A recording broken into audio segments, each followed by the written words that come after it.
হচ্ছে মমতা ব্যানার্জির গণতন্ত্র। পঞ্চায়েত নির্বাচনে ভোট দিতে পেরেছেন? গণনা কেন্দ্রে পৌঁছাতে পেরেছেন? একটা ওয়ার্ড, একটা পঞ্চায়েত ফ্রেশ ভোট হলে তৃণমূল জিততে পারে না। কি কি লম্পটগিরি করেছেন আপনারা। 165 ভোটে হেরে যাওয়া নয়া বস্তিয়া মিলনী পঞ্চায়েতের ভোট লুট করে ওই পঞ্চায়েতের প্রধান হয়েছেন আপনারা। এখানকার মানুষকে দুটো ভাবে যত করে রেখেছেন, একটা হামলা আর একটা মামলা।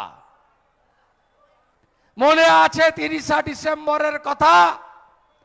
বসির শাহজাহান তো শুরু, লিটন বাদল মিত্র দীপঙ্কর ভট্টাচার্য, একই পরিণতি এদের হবে বলে গেলাম আমি। এখানে তো লিটন বাদুড়িয়া পৌরসভায় লুট করছে, আর লিটনও 9.5 কোটি টাকা পৌরসভা থেকে সরিয়েছে, কাগজ আমার কাছে আছে।